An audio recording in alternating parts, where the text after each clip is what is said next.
and welcome to Naija's Geeking Out podcast. It's your favorite host introducing the podcast today, Sunday. And today, first of all, we need to give a moment of silence for Man U fans. They've been going through it a lot this weekend. A It's lot, been a rough. lot. They are in pain. They are in pain Been rough. seriously right now. So if you see any Man U fan around you, Oh please give God. them a hug right now. Oh Just God. give Oh them a God. hug. They, Just they hug. need it. They need Don't say anything. Just hug. And if they start crying, just wipe our tears. It's okay. Real it. men cry. Okay, so Okay. Kex, how are you feeling today? Honestly, it's been a struggle. Today's been a struggle. The last 24 plus hours have been really hard.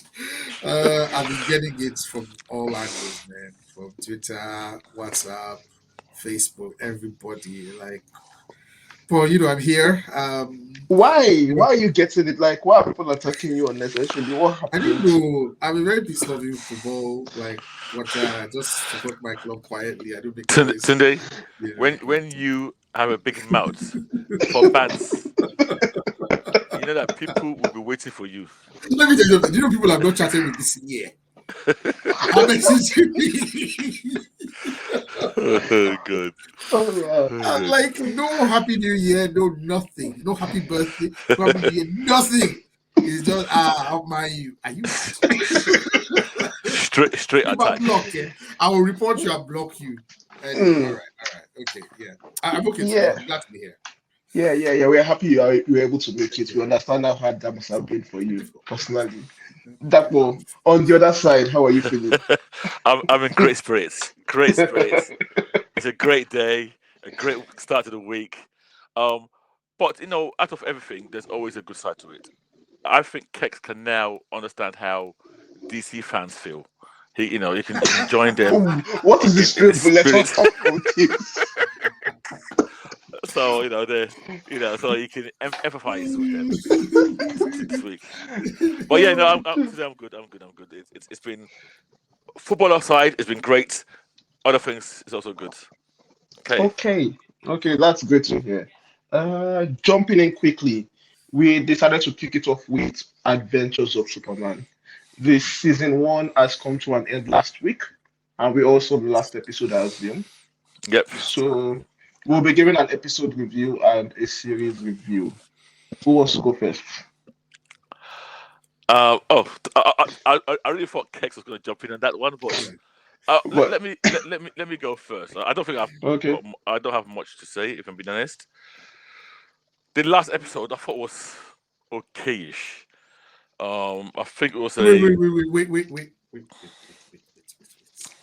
So last week I was not on the podcast.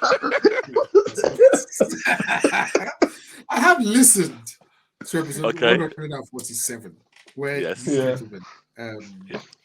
basically, you guys should be really ashamed of yourselves. Uh, And almost across the Next, board, you guys gave that episode like a 2.5. Yeah, like next 2.5 to go time, around. next time, come on the podcast if you don't agree. If I don't, Uh, don't be I, upset. I Don't did be not upset. expect that because I'm away, the integrity quotient will drop so severely.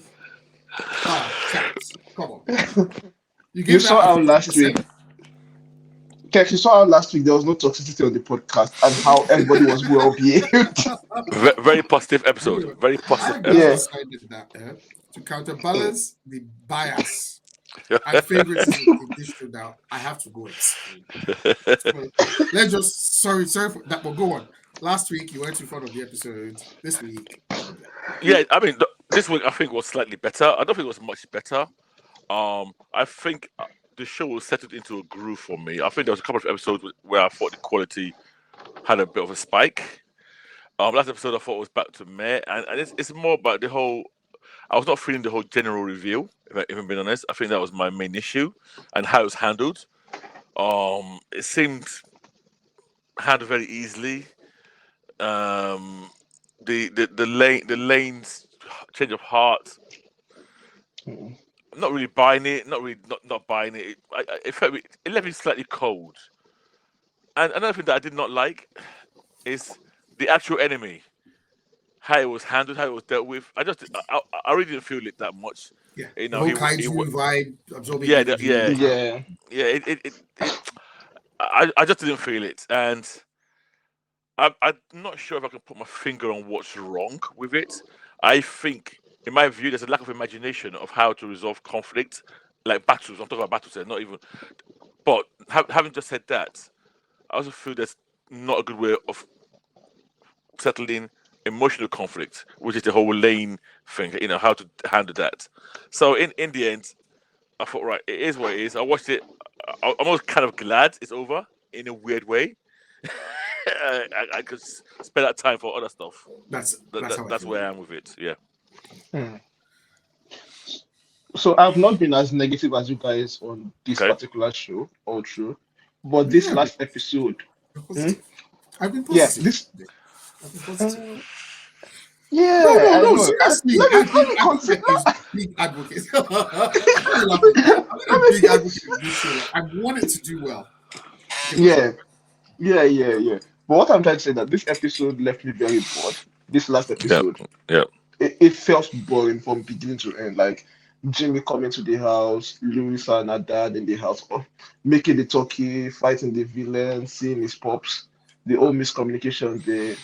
Like there was nothing there that excited me. That okay, I'm watching this. I was just waiting. Like this was the first episode I was actually waiting for it to be over, so I Yeah. can get on with other things. If not for the podcast, I probably would have continued the episode. And that's not to say it's bad. It was just it's very generic, but it was very boring. And yeah, so that's my takeaway from this episode. Overall, I think it made me feel slightly cool to the entire series as a Okay. whole. It didn't improve it as much as expected. It just made me okay. That's that. There's no finishing that actually pays off what has been built up all season in terms of the relationship with the characters and all of that. So yeah, that's my takeaway from it. Yeah, it's Kex? weird that it's weird that I feel it feels like we all feel the same thing. This Yeah. episode to me it felt bland. Yeah. I haven't watched it again. Even watching it the first time, I felt like, man, this is tough. Like the This is whole work, yeah. Thanksgiving, Yeah. it's Yeah. Yeah. work. There wasn't a great deal happening. She went home. I couldn't connect with his dad or Yep. his mom. And typically, these are the salt of the earth people, farmers that, you would expect to connect on some level, but I didn't. Um, Surprisingly, I think the person I liked the most on this was Jimmy. Particularly at the end when he was like, "Yeah, I sold Songbird for $5.6 million." Let me just Yeah. dance. That was like a really nice funny pass. But the the action sequences with Clark being exposed to the kryptonite, fighting. Look, guys, I really don't like those robot designs at all. It puts me off. Can we talk about design? Can we talk about design on this whole show? Yeah. I think it's the biggest failing was the Mm. design, not just of the robots, the redesigns of the characters we all know. Mm. I'm I felt, not go on. sure I would No, agree with the characters. I think yeah, I want him to finish first. No, okay. so okay, so let me be very specific. When I said redesign of characters, I'm talking about the villains. So you got the robots who are meant to be the overall main villain, Yeah. but then you got your slaves, you got your Yes. parasites, you got Yeah. they all felt bland, very generic, very almost similar type of look and feel. It was boring as f. And thinking about it, I realized this was actually a choice. They had a style that they wanted to It's the rebrand these art people in. style. It's the art style. Yeah, Yeah. that style. I did not like it at all. Now, I'm clearly somebody who's read Superman, who knows his characters before. Yeah. I would love to hear the views of somebody who this is their first introduction to Superman and his mythos. Whether it would land differently with them and they would love it, or maybe I'm just simply biased because I've seen the different designs for these Yeah. characters before, and Yeah. I'm comparing and contrasting. Yeah.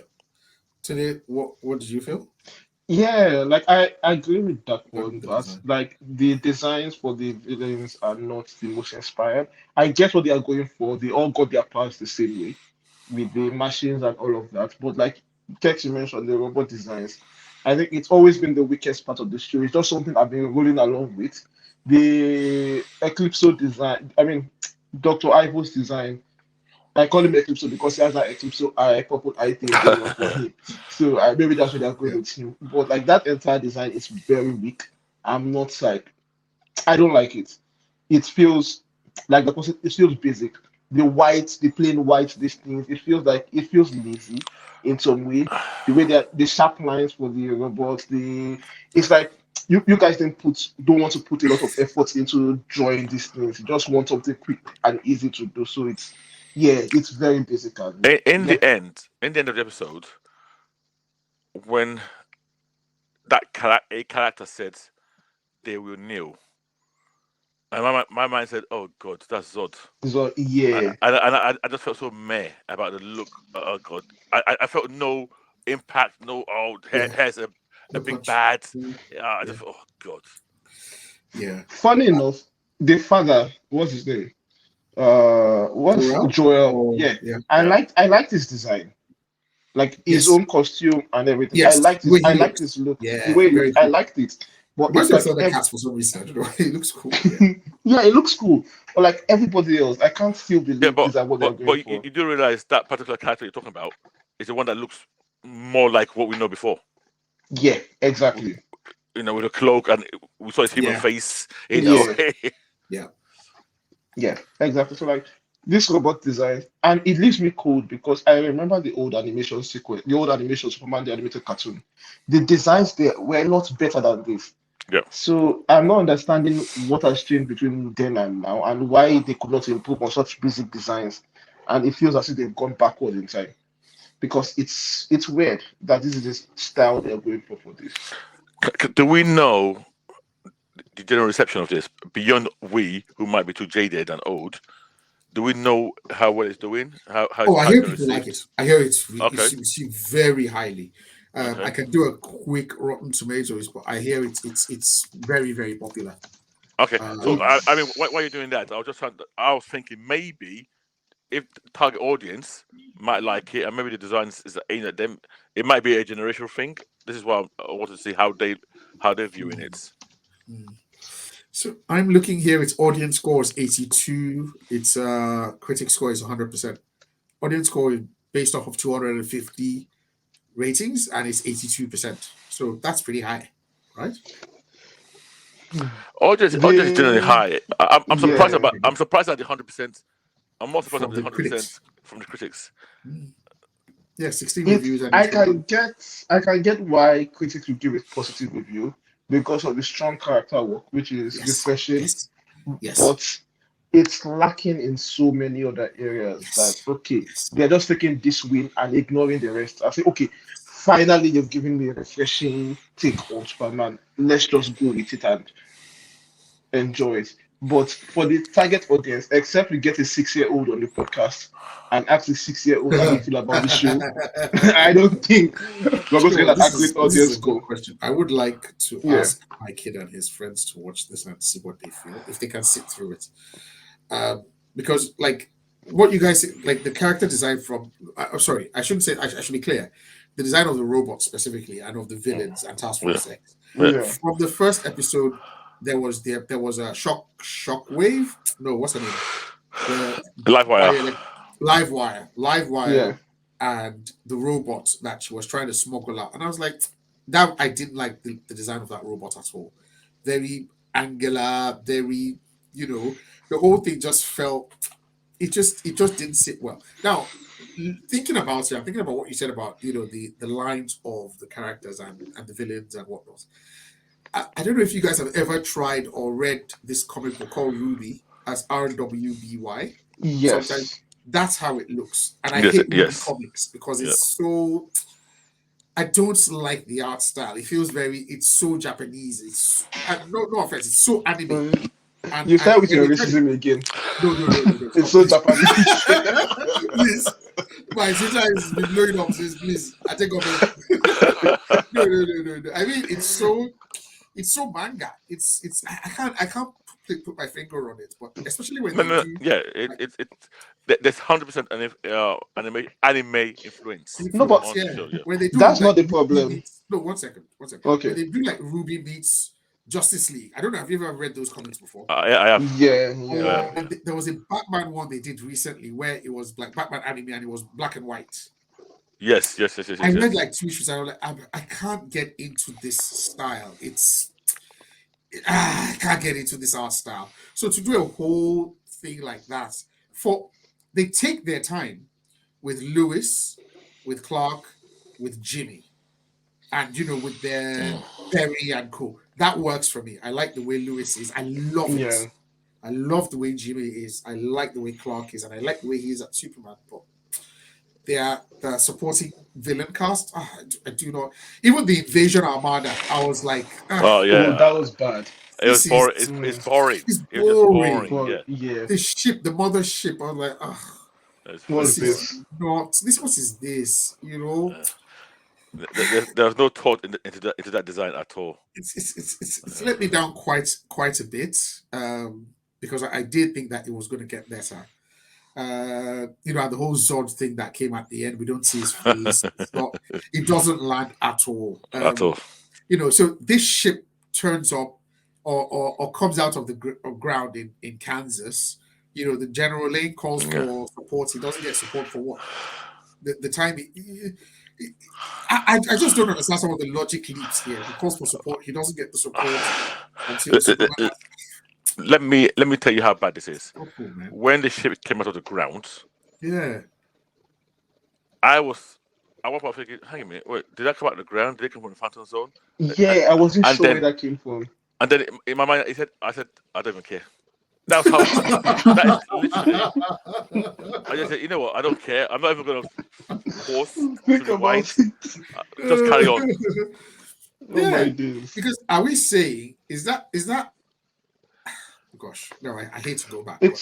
Yeah. We might be bringing our comic book knowledge into this. Yes. Because the reason why I ask is this the ship that brought Clark? I don't. You know what? Honestly, I don't know, and I thought about that, and I didn't care to go out and rewind to find out because there wasn't an indication. Hang on a minute, did they come at the same time? Yeah. Did they come together? Yeah. It was not very clear. I think his origin might be different. Then what's that triangle thing that they shot and cut it in half? Was that the Phantom Zone? That's the portal that's going to bring the Armada. Yes, from where? I don't know that one. Okay, sorry.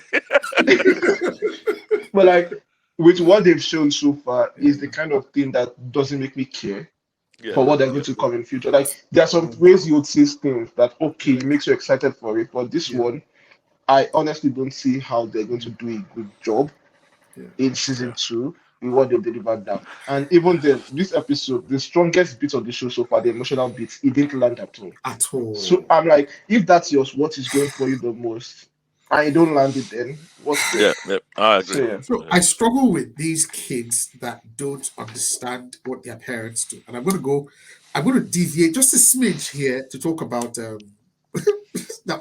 what's this Song of the Lioness, or what is it that Toye calls it? And the daughter is just such a brat. No, but she didn't know. And there was but after she's like the finale. Oh, sorry. Oh, okay, yeah, go on. Carry on. So in the finale, she knows her mom does some top secret shit and saves people, and lives depend on her. And then she's like, "Could you die?" And the mom is like, "Yes, I could." And then she's like, "So are you going to kill people?" And then the mom says, "I can't tell you that." And the daughter goes, "You just did," and starts crying. I'm like, I'm sorry, my mom told me that she was inspired that she has to go and kill some people for this. I'm like, best of luck. Make sure you come back when you're coming back. I think she's crying because of that now. Hey, but that's your job. That's your mom's job. Right. It's like someone is in the army. And, I would disagree. I would disagree with you on two levels. Okay. Yeah. I'm open to any kind of criticism. The first level is one, and please, for any females listening, don't come for me. Oh my God, I'm gone again. That one at good at Naija good at on his Twitter. But the way ladies, girls at that age process traumatic events or emotions is different from the way guys do. Okay. So I think I'm not that shocked Yeah. that she reacted that way, i.e., Okay. being emotional. I can see a 16-year-old boy who, and let's be very clear, a 16-year-old boy versus a 16-year-old girl. 16-year-old boy is immature, clueless, and all Yes. about what you kill people, yay, top, mom, God use. you're a Yeah. boss. Yeah. A 16-year-old girl, 16-year-old girls are way more mature than men. Yeah. So I agree. she probably realized, oh, my mom can die. That's Yeah. probably where her mind went first. Yeah, that's what I was going to say. That's And then fair. she'll have the emotion. So I can allow it on those levels. That's fair. Yeah. Yeah, fair enough. I'm just like, Louis basically accosts General Lane that you are the general that's been holding this. I'm like, it's his This job. is job. He's a general How of a old? How military. Did old you is think how, he was how old is Lewis peacekeeping forces? in the show? 24 20, or something? no, 21 or so. They mentioned it in the episode with I think they the mentioned it. Yes. I multiverse think of she's like a year Lewis's. Okay, older than okay, him. Yeah, something like that. Yeah. okay. She's, yeah. 22, I think it is. Yeah, Okay, but maybe. 22, I to think it's me, 20. you are a journalist. Yeah, You've written and saw a lot of real life. Your reaction should be a bit more mature. exactly. You know how the real world works. The general now. Did you think it was Yeah, a general in the exactly. Salvation I Army mean, Yeah, or in Jesus Army? yeah, It's I like, agree on that one. Yeah. yeah. yeah, I haven't got anything else to add to this one, fellas. Have you guys got anything? Let's. No, let's let No. it go. Okay, do you want to go episode and season, or should we just? How do you want to do it? Season, Season. Let's just Okay, do season. Yeah. season, can I go? season. Yeah, Oh, go. sorry. No, today I didn't realize you wanted to go. Please go. I don't 2/5 season. Okay. I never thought you were going to than me. I was going to bring up my sales. I was going to give a score and then defend the score. But I will give this a 2.3, which is like 4.5, almost Just 5. give me your 2.5. Why are you taking points? Okay, you know what? No, but the thing, honestly, let me give it a 2.5. Let me give it a 2.5. But the 2.5, Okay. genuinely, there's an element of emergency in it, which is take and go. Like, I don't want to be too harsh because Yeah. this is something that we've all wanted, like a bright Superman for a long time. So you've given us that. So because of that, I feel a lot of people have given this series, leeway. And okay, let me give you leeway that you're trying new things. You are presumably bringing a new audience and a fresh outlook on this character. I'll give it a 2.5. So I just hope season 2 is better, and there will be a season 2. I'm positive of that because the response has been overwhelming. So hopefully There will be, yeah. there's some work to be done. And next week, I would like, if we could, guys, to talk about what we would do better in season 2 of the show. Okay. We've run out of time on Okay. to talk about the show. That one. Right. Right. So I guess with Kex all along for okay, not too bad. This episode 3, not too bad. This episode 2.5. So if I look at my averages, it should be around 2.5. But I was so annoyed with the last 2, and then with my realization that these guys are not delivering at all to the level I'm thinking, and I decided I'm not going to do my agency anymore. I'm going to go in the spirit of my Jagu Jagun review. I am not accepting Hold anything up, 1 from them. second. Hold up. Yes. That Moviera Olasinyo at Facebook. Go if you want to see some hits. All right, Yeah. So yeah, for those who not, I reviewed a Nigerian movie and people were not very happy It's been with, hot. with my comments about the film. And the reason why I mentioned that is because I was accused of not giving leeway A lot of things. to the to where the film was produced, i.e., Nigeria, Nollywood. Yeah. And I don't believe you should give leeway to anything, especially in the basics. I could give leeway to things that maybe cost money if I know you don't, based on your budget that you're going to use to. Yes, but things like writing a story, direction, I don't think cost money. So, in that spirit, and to be honest, this show has no excuse. This is coming from the West. It has, and as much money as I expect any show to have. I just think it's a poor attempt now, in my mind. So I'm actually going to go along with Tunde and give it a 2/5. Yeah. So I believe genuinely that before Yep. we have the podcast, you and Tunde, you call each other.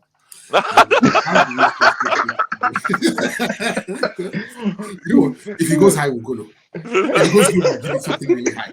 And just see it, just fuck with it. Let's just see how long it's going to take him to quit. I'm not going to quit, guys. I'm not going to quit. No. Oh, Yeah. no. No, but the Yeah. funny thing is, I Okay, can see so- where you're coming from, Kex. I actually can see where you're coming from, but Yeah. I've said no. I'm not giving them any leeway. Yeah. So, like, for me, the 2/5 is I recognize that this show is not for me. And but there are shows that are not for me, but I can objectively say, okay, this is a good show. Exactly. I can enjoy it even though it's not for me. But this one is not for me, and I don't enjoy it at least at the end. Easy an easy comparison. Yeah. Mech Cadet is not for me either. Exactly. True. Yet I was able to enjoy that a lot more than this. Very true. It's Very not more than true. this. Yeah. That's actually one of the best comparisons to this because Yeah. it's similar styles, Yeah. like Yeah, basic similar storylines and these things, but yeah, completely different execution. Very YA, if we're being honest. Very young Yeah. adult, but still, that was able to resonate more than Than My this. Adventures. Okay, cool. What do we have next? A comic book. Yes, I am Iron Man. Yes. We've been putting off this review for a while. Yes. It's time for us to go into it. Yes. Who wants to go first? You go first. Okay. You've been the one championing this book for a while now. Yes. And so we had the creators of this book on our podcast a while back, before the comic actually came out. Yes. Now, After when the it first came- issue came out. Yeah. Yeah. Was it after or before? No, it's before. After the before. first issue. It was No, before, we talked about the first issue, I think. Are you No, sure? it was before. It was before. Oh, okay, maybe. Yeah, It told us yeah, it was before it came coming. out, Yeah, yeah. Murewa and Dotun. Oh, we reviewed the first issue separately. Yeah. Yes, exactly. So I when it came out, I read it. Obviously, I was reading the issues as they come out one by one, and I enjoyed them well enough. But when I went back, when the last one came out, I tend to do this when it's a short series, like when you get 5 issues or 6 issues. I tend to always go back and then read them in a sitting. Yeah. And when I went back to read it, I enjoyed it a lot more than I did the first time round. And I think something clicked in me as to what they were trying to achieve. And for me, it's almost like Iron Man done Black Mirror style. What do you mean by that? Oh God! Why did you ask me all these tough questions, my friend? What kind of thing is like that? What I meant was, I think each issue to me was like a self-contained story with a theme, and then they'll move on to another self-contained with a different theme. And I think reading it that way, it kind of gave me Black Mirror vibes, maybe Love, Robot, and Death type vibes, but just for Iron Man stories, and I kind of liked it more. And I've now read each one 3 times. Wow. And weirdly enough, each time I read them, I find kind of a different layer to each issue. And I thought, oh, actually, you know what? And now thinking, first time did I rush reading it? Or not? I mean, without breaking them down too much, for me, the first issue was more about an evolution of his armor from the past to the future. That's what it's like. And the fact that Tony, almost in that issue, I'm a person I always talk about Spider-Man being a true hero, because he does a lot of sacrifice of his own personal happiness to save people. I never really felt that way about Iron Man generally. But in that first issue, he does something where I thought it's truly a heroic moment for him. I don't know if I should say it without spoiling it. Hold on, I think we can talk about it fully. Okay, yeah. Because Please, yes. Yeah. So basically, he tries to. There's an event coming, which was predicted by Reed Richards, weirdly enough, about some flares. So he he put his family into this other dimension to save them, and then he put the whole of New York into that dimension to save them. Now the villain, and I use the word villain very loosely here, is someone from the future who is a descendant of what some of the people in New York that she saved, who time travels back to kind of test Iron Man. But in a way, it's a self-predictive loop because Iron Man now uses that time travel device of this lady to save the people who he's put in this dimension. But he can only use it once. So he has a choice. Do I save my family or do I save New York? And he saves New York. But, it was not an easy choice for him. But I just like the way it was framed. And one thing that this issue, well, sorry, not this issue, the whole series does is they tend to, when you start your comic, they tend to jump you right in the middle. And then as you're reading it, you kind of work out what's going on, which is why it always works better when you read the second time round. Because then the points you missed at the beginning when you first read it, because you were not sure what was going on, became much more clear when you're reading the second time round, and more clear the third time round. And it's weird because when you first see the comic, and I'll say this now, when you first read the comic, it seems like a very simple, basic comic. But actually, I think it's very layered in a very deceptive manner. Second Alright. issue, yeah, go. Sorry, you No, want to say like, something? because I want to comment on the first issue as well. Okay, And I go think on. Yeah, go on. when we interviewed Murewa and Dotun about Yep, their writing styles, yep, the writer was like, "Oh, okay, I like to use very short, powerful sentences. yep, I don't like to use too many word bubbles." And I told him this is one of the kind of styles I like telling. And it's very evident in these yep, issues how yep, much meaning he tries to layer into each particular sentence. He's yeah, try to pack it compact as much as possible. For me, I like this issue a lot, the first one, because of how tragic it was. yep. It was only because he tried to save his family first, That's right. the Yep, first New York second. That was why he could not save his family at the end. yep, So yep, it was his choices that he made in the beginning yep, that came back to reflect back on him, and he did have to make that sacrifice. So, like you mentioned something about each issue having a theme, and the yep, theme of this issue is about sacrifice. Like yep, how far you are willing to sacrifice for people. It yep, shows up in even when he was trying to save people in issue two, rescuing the yep, grandmother and all of that. So yeah, playing around with that. Like I like stories like this where you give. I think almost the best part of almost every CBM, one of the most memorable parts of every CBM is when you give the hero an impossible choice to make. It's why in Spider-Man 1, the movie, Spider-Man having to stay yep. between the girl and the Everything bus the full of, troops. Yeah, yes, it's still an iconic moment for us. really. Yeah. Yeah. So this particular issue, when it's done, when it got to that point, I say, oh yeah, it's because Yeah. you made this particular choice of trying to save your Yep. family first that you are going to lose them. And I'm like, yes, that is tragedy. That is tragic. And I liked it. Yeah. Okay. Cool. Now, issue two. We're talking about themes here. Issue two is a theme I actually like. I personally agree with the idea. I've always said, when people say, "Oh, people should die gracefully, people should die peacefully," I've always said I would not die peacefully. I will fight to the last step. I will not go quietly into the night. That is my. Why is this guy laughing?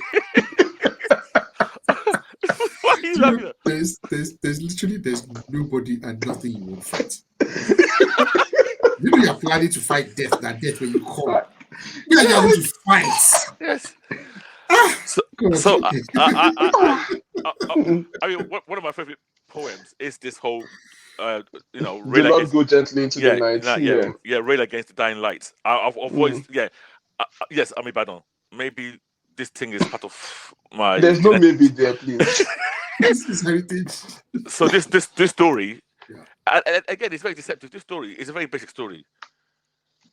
A meteorite strikes somewhere in the ocean, mutates some fishes and animals in the sea, and this is a story about Tony Stark talking to a fish that can talk back. It's actually it sounds ridiculous on a surface level, but it's all about these people trying to avoid their fate, fighting against it, including Tony himself, because Tony still has this an era where the shard in his heart is still trying to walk towards his heart, and he needs the Iron Man. He actually needs it to live.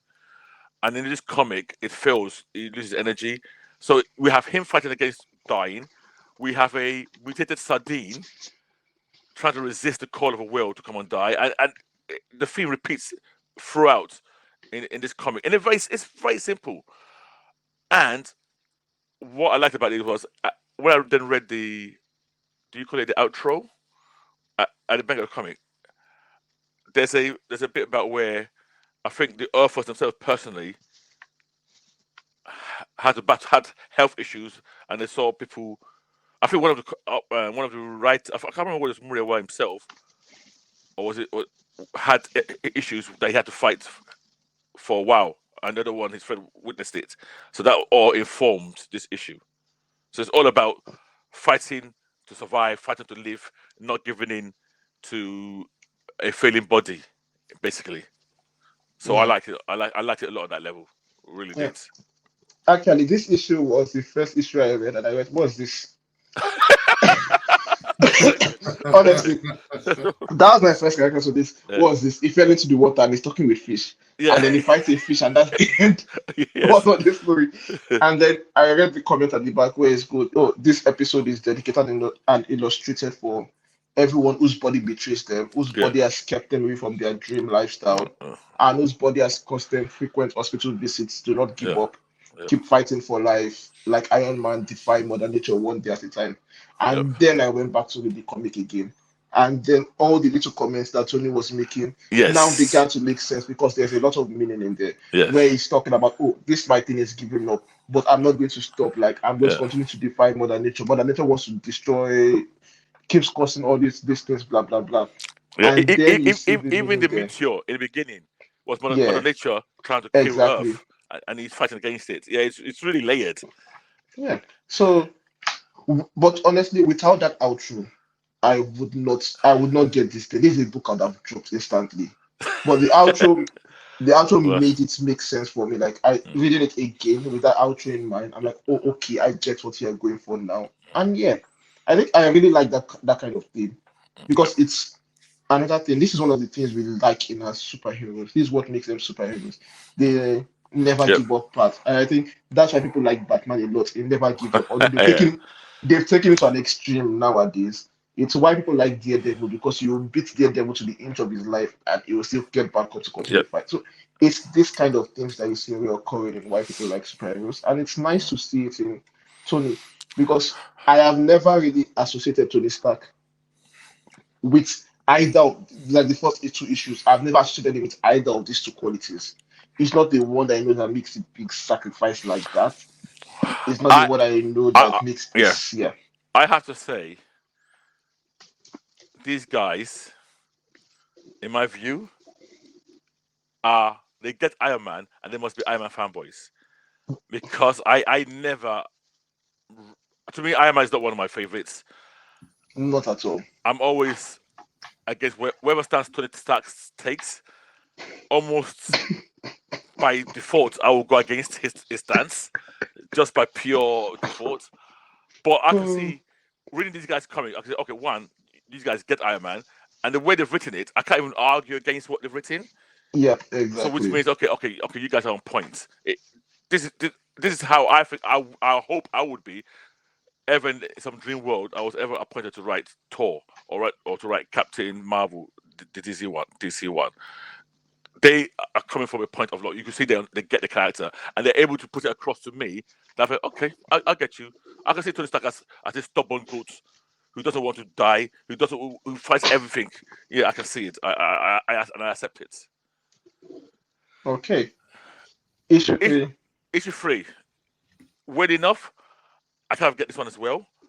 To me, the theme here would be um, mother love, basically. So again, these comics you have to read them. I think always need to read every single one at once because again, it drops in the middle. It's quite confusing to start with. But basically, this is Mojo. Mojo's kidnapped some mother and puts her in a his productions he makes on his world about.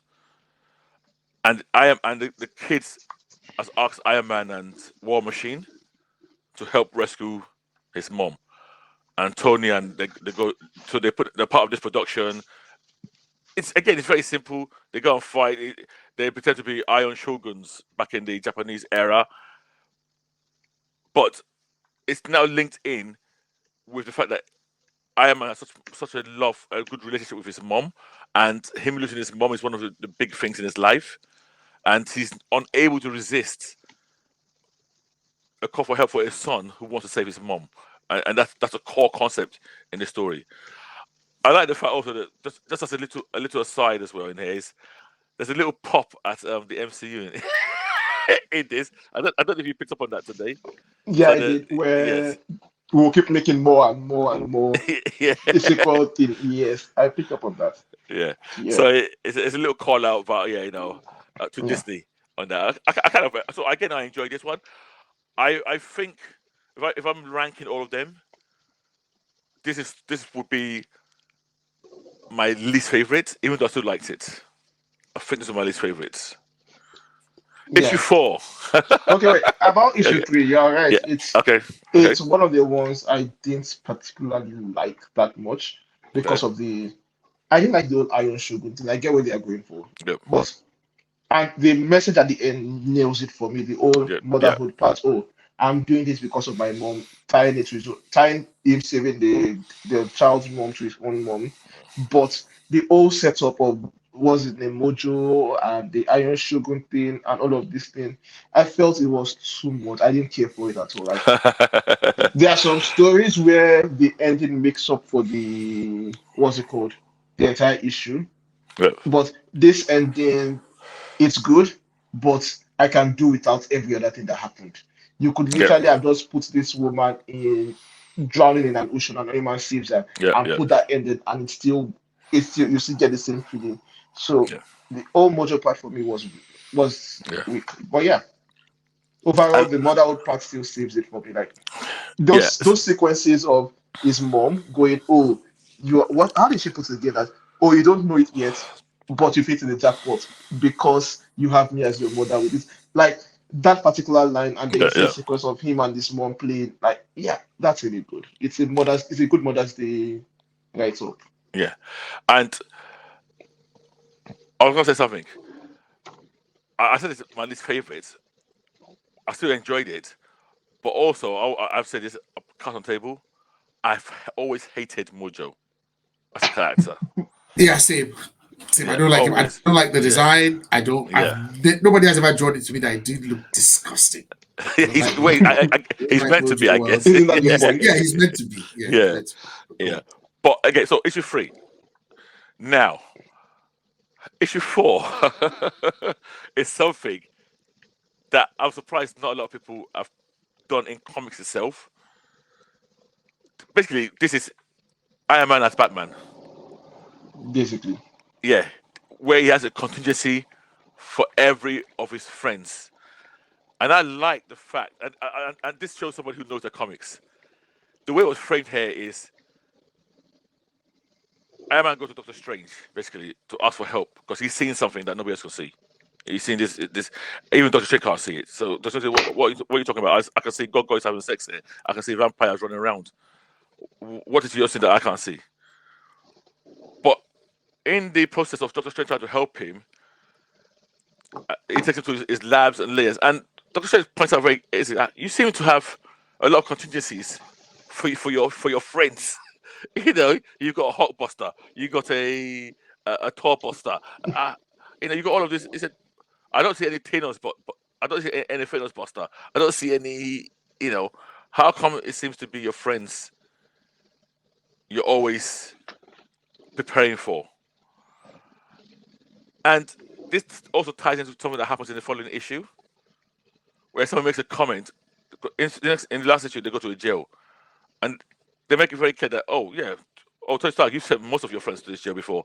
So it's highlighted very highly that Tony Stark, one, prepares to be at odds with his friends, and always is at odds with his friends.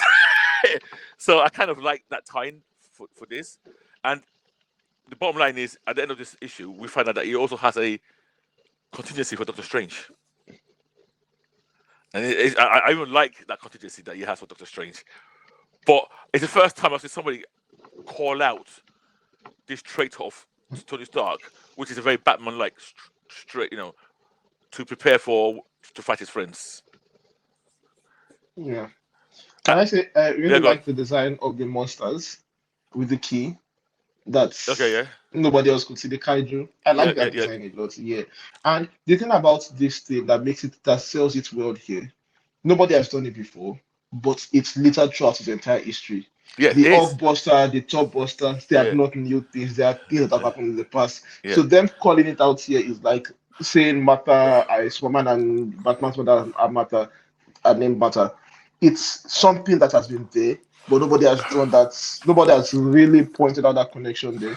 And again, I think I'm enjoying the outro more than the comic books itself here, because in the outro they talk about why they wrote it like this, and it's about what makes us less, like yep. the flaws of the character that makes us less, and that's why we love them more because of it makes them human. Okay, And this issue highlights a big flaw in Tony and yep. shows us, okay, yes, he's human, and we get it because they don't shy away from saying, oh, he was wrong in the Civil War arc. He did this, he Yeah, did that, but it's those flaws that actually make him more. So yeah, the outros are really selling they the help a work for lot. me. Yeah. And Yes. okay, I want to make a statement, and I want to be very careful how I phrase it. And the reason why I want to be very careful because I don't want people like Kingsley, even Kex, to jump down my throat. What's your statement? The way they write shows they understand this character. They've got a history. They know the history of the character, and they do a deep dive into it and bring things together to tell a story. Now, one person that does that, but who does it in a different way and a very, very good way, is Hickman. Now, for me, the difference here is these guys will tell us the story and then they put an outro to explain the what's behind that story. Whereas Hickman, that outro, if it was Hickman, that outro would be like the opening 6, 7 pages with little text, little diagrams, history of Civil War, build it out. Just the way in the mutant books build things out, and you tie A, B, C together. Oh yeah, it makes sense. In a way, this is what they're doing, but uh, they're not doing it in the way Hickman does it. But I think the legwork is there, and I would rather that outro should really have been in my mind. If they had more time, let's say they had a full series, they could then build up a history almost in a Hickman fashion, and they have time to expand it. So that's the point I wanted to Yeah. make. I'm very careful to not call him Hickman because I know some people start beating me up. Yeah, No, no, you make a no. good point. But like I've been thinking about the outros a bit Yeah. in this particular book. Like I am not sure. Do I want them to, because on one hand, if I have to read an outro to get your story, Mm. that's a problem. But on the other hand, this story, if you read it again, you get it. It's not Yeah. as if Yeah. the Yeah. Yeah. Yeah. outro is a standalone explanation Yeah. for what Yeah. happened in the story. If you read the story again without Mm. the out, you get what is the same thing. And the story is the way the story is written, because it's one issue, because it's very short, there is not a lot of space, and they need to be very Yeah. careful Yeah. with how they use their space and all of that. So it shows good economy of words. Like you said, Ikman does that with one page explanation out there somewhere. So it's part of the you can consider it part of the comic as well. So like Yeah. that's why I'm two ways about how I feel about the outros. It does a great work in grounding you in the story and explaining the story. But on the other hand, I've been taught to expect that, oh, this thing should be in the story when you read it the first time Yeah. and you Yeah. get Yeah. it the Yeah. Yeah. first time. Yeah. That you're able to get the message the first time. And like I said, this one you get it the second time. And I like that about it. So yeah, Yeah. on that But level, but to go to your point, and I think there is an issue because how many people read this comic without reading the outro? outro. Yeah. How many people read this comic without rereading it a second time? So I think there's a danger that happens to some people, and the layers are missed entirely. Yeah. Yeah, so I think so. I can see. I'm happy that I read the outro, and I'm happy that I read this comic more than once Because if I read it once, I would not be as effusive as I am now. Yeah. Now, the last issue I liked a lot, but it's the one that I think is the most different for me from all the rest in terms of one. I think it's more what I expect from a comic like Iron Man. I think it's less of a theme than the four before it, and it also had a cliffhanger. And now I'm confused. Oh, are they going to ever address this? I'm actually, I'm not sure whether to be annoyed, to be angry, because I'm not sure it's ever going to be addressed again. And basically, what the issue is talking about is, it's telling us that Iron Man has done something similar to what the mutants did. He's found a way to become immortal, but it's a consequence of that is, so basically what he's done is his intellect, his memories, everything, he can upload it digitally, and he can download it to clone bodies of himself. Oh wow! When he dies, but he makes mistakes. So in scenarios where he thinks he's going to die, it starts a process, but he might not die. So then there's two Tony Starks running around. Yes. Oh shit! Now this issue makes us to understand. It's happened a few times where he's realized, oh, there's another me somewhere out there. It's like you go to a place and they say, oh yeah, thanks for approving that 1 billion super prison that you just built. And he goes, oh, okay, fine. And he walks away. And he knows, internally says, well, I didn't sign that off. Seems there's another Tony Stark that I'm not aware of. And he has these fights, and he has a fight with one of these Tony Starks, and he kind of synchronizes his memories with that Tony Stark to absorb that memory, and kills that Tony Stark. Look at your eyeballs. Oh wow! He basically kills a clone of himself. Yeah. Yes. Yeah. Okay. But one, you're not sure who's the clone. He claims he's not the clone because he won. He won. That's basically what he's saying. Well, I'm not the clone because I won. Yeah. But even doing that, at the end of it, it's very clear that I still don't have a memory of signing off that prison. Hence, there's somebody else out there. So, and we're introduced to a lady who, please, I need that lady back. Diola, I need her back. So she's one of your typical technopaths. I guess people can control technology, stuff like that. And she's very intelligent. And Iron Stark, who's Iron Stark? Tony Stark clearly respects her. She's actually in jail because apparently she tried to kill Spider-Man. There's some backstory that was thrown in there.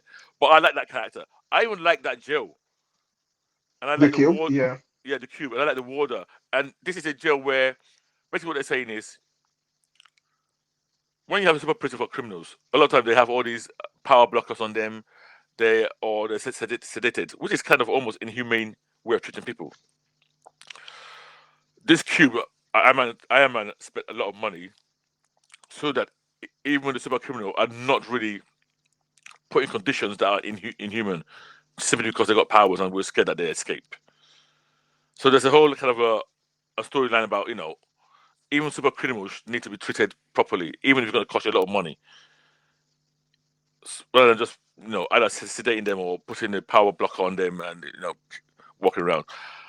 And the guards in this there's a guard in this prison. Is he a polar bear?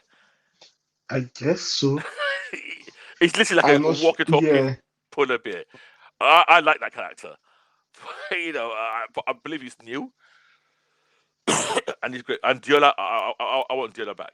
I mean, one, she's Nigerian. She's got a Nigerian name, so that alone is a plus. But I even like the personality of the character a lot. We even had a scene. We had a scene in Yaba in this comic, So that was in issue 4. Was that issue 4? Yeah. Yeah, with the Doctor Strange thing. That was when they missed. Oh yeah. That's true. Yeah, they went to Yaba. Yeah. So that's why you mentioned this issue is the most plot-driven issue out of all of them. It's like you mentioned, the standard Iron Man comic issue. We are introduced to new concepts, new big ideas. It's like the first issue of a new run, basically. If you told me this is issue 1 of a new Iron Man comic run, I'll say, okay, that's a good enough hook. Because yeah, the whole cloning thing, we've seen it done in Invincible with the twins, where you kill the new clone and Yeah, all of that. I don't know who the I next clone remember. is. Yeah. So that's like the thing they are going for here. And it's an interesting one to take with Iron Man. I'm not sure if Marvel will allow it to continue because X-Men is already doing it and like it comes with its own kind of worms. But like we end it on a cliffhanger basis, like, and it's somehow who is the Iron Man here? Why is Maria Hill attacking this Iron Man?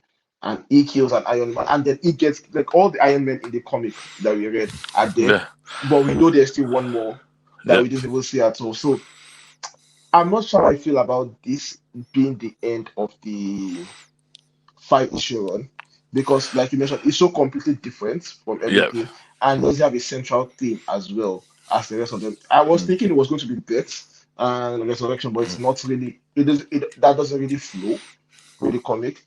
But as a standard, this was a standalone issue of an Iron Man book, and we are continuing this story, I Yes, will you be. probably pick up the next issue, and I think Yes, for that it did a good job. So yeah. yeah, Oh yeah, it was 100% a cliffhanger, and I wanted. I was, oh, you can't just leave me here. You can't leave me hanging. Now I need to know, but we don't know if it's ever going to be addressed. yes. So that's it. Okay. Okay. So, do you want to text? Did you read this at all? I did. Sorry, I lost you for a minute there. I did. I did. I think I read the first 2 issues, but I did read all five. Right? Is it five? Yeah, 5. And like that was said, I think I need to go back and actually because I remember liking the first two, but I don't know why I kind of dropped off. I think maybe I was waiting to complete it and then just read it all together in one go. So I think reading it with that mindset of, oh, there's a theme behind all of this, and just trying to because it kept jumping, right? So It 1 minute he's jumps a on the lot. water. Yeah. So I thought it was going to be a linear story. So that it wasn't, it threw me off. I'll be honest. I no, in fact, because I even read the one that there was a samurai. So, Yeah. so I was That's the like, yeah. number three. Was it Yeah. number Yes. three? Yeah. Yeah. Yeah. So it confused me. I'll be very honest, because that was not what I was expecting. So I think going back and reading it with that lens of, oh, okay, there's each one's a standalone story or a standalone Mm. theme, and it's almost a Black Mirror issue, like you said, or Love, Sex, and Robots or something. So I think I'll probably be able to appreciate it more because listening to you guys dive into it, I'm like, that's so much. Because I thought it would be like, oh, a story of something that's happening and then carry on into the next. But 1 minute he's on the water speaking to like a whale. Next minute, next comic book, he's like a salmon. I'm like, okay, is this all a fever dream or something? And because that first one, I really liked that first one so much. I thought it would Yeah. continue. That was the time travel one with the new character Yep. lady. Yep. Like so. Yeah, so I think I'm going to go back to it and read Yeah. all five. Yeah, because I really do like what you guys are saying. I'm like, oh wow, okay, this is so I'm so intrigued by it. Like I didn't read it at all. Like, okay, let me read this thing. Yeah, so I think that's it. I read it, but I didn't read it. I think. Yeah. Honestly, if I didn't reread it like that, well, told me to do last week, that I should reread all 5 of them together, my rating for this story would be way lower. Because several issues there, I read and I was annoyed. At the end, like the fish story, the mojo story, I read them, I was like, what is this? Dump it and move on.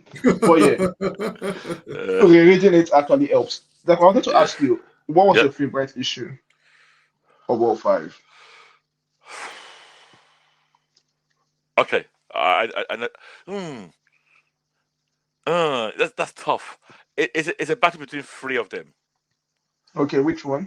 I like the simplicity of issue two. Yeah. It's simple, but it's got layered themes. But I think 4 and 5, I would say four, and I explain why I say four. Four because it is in line with the rest, i.e., it's got a central theme. It's something that I think should have been addressed about Tony Stark before. That's never been done before. So I liked it. I like the fact that there was Iron Man and it was other characters, and I like the fact that we found a new continuity he had for the show. Overall, I think that was my favorite. Issue 5 I liked a lot, but I liked it for different reasons. That was almost like, as you said, issue 1 of an Iron Man series that's going to continue, but it's not going to continue. So what I like, I, I'm going to deduct marks for issue 5 because I'm not sure where we're going with this. You left me with a tease at the end. You know, if I go for a massage and it's happy and there's a happy ending, and then you stop halfway through. I'm not. Oh my You know, I'm not gonna be very pleased. You know, halfway through you walk out. So, okay, that's it. Time's up. So, so okay, I'm gonna say issue 4. What's yours Okay. today? I think I'll go with you on issue 4, but for Yeah. different reasons. Because I think Okay. issue 4 is the one I think I liked the most on the first read. Got you. Okay. Yes. So the rest of the books, I had to go back and reread them to Yep. to really enjoy them. But issue Yeah. 4, on the first read, I was intrigued by the mystery of what was going on, and the Got ending you. it sold it for me. Issue 1, if for me to be issue 4, issue 1 and 2 together. Okay. Okay. Issue 5, then my worst would be issue 3, Free. the Okay. Mojo issue. Yep. Yeah. Okay. Okay. So we're gonna score this overall. Yes. So I'll go first. So overall, I'm actually now very happy with this. And I say this again. I've read them 3 times each. So I'm going to give it a 4/5 for me. Wow. That's impressive. Yeah. That's really impressive. I'm Yes. struggling between a 3 and a 3.5 for me Okay. because as much as I like them, issue 5 drops the mark down and the need to reread a story over and over. I like reading a story over and over to enjoy them and find out new things. But the fact that the first read through is not always as clear, it also affects my scoring for them. But I think I'll go with a 3.2. Let me go with a 3.5. Let me be generous on this particular one because I actually like some of the issues and the themes really well. Okay. I think all of them are really well done. So 3.5 for me. All right, pretty good. Okay, Okay. so guys, that is I Am Iron Man, right? Issues 1 to 5 by Murewa and Dotun. So I will be reading this next week, and then I will drop my my score next week. So I'm behind. And Red, I guess, when Red joins, we'll both do Okay. And now it's violence. that. So, if you don't know, for the first time on this podcast, we'll be reviewing an anime, live action anime. It's not just an anime, it's adapted by Netflix, our favorite streaming platform. He says with no hint of irony at all. So Netflix decided to adapt one of the biggest examples of what an anime is. Like this is one of the longest running anime. It's one of the most popular anime ever. If you are mentioning top 3 animes in the world, you would always mention this one. It's that big. It has sold almost 500 million copies of its manga issues worldwide. And I'm like, okay, that's incredible. And that's One Piece, for those who are not aware. So Netflix, in their wisdom, after adapting Death Note, after adapting Cowboy Bebop, decided, okay, the next thing we're going to do is pick on the most expensive, most expansive anime ever and adapt it. Very, very ballsy. Very, very Yeah. ballsy of them. I mean, today, how many issues have there been of, or how many episodes? Let me say, how many episodes have there been of this anime? Over 1,000 episodes. Over a Yes. thousand episodes. Over Over a 1,000. thousand. Yeah. And Yeah. it's still ongoing. And it's still Yes. ongoing. They've not finished writing the book yet, and the book is still way ahead of the anime. So you're like, Oh, seriously? yes, it's still ongoing. So it's like, okay, we don't, and well, that's another Right. story for, yeah. Right. And yes, so for our podcast, this is the first. I think this is the first anime show we're going to be talking about. We have a lot of friends who are into anime, and I personally always have a dig at them when it comes to anime. I've not got I used to be. I don't like saying using the word anime head. Back in the old school days, for me, I was into anime. So I did your standard Akira.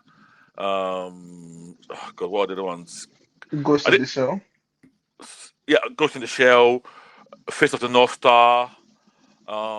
There's one particular one that I'm blanking on. So back then, they were the ones everybody watched, and I enjoyed those.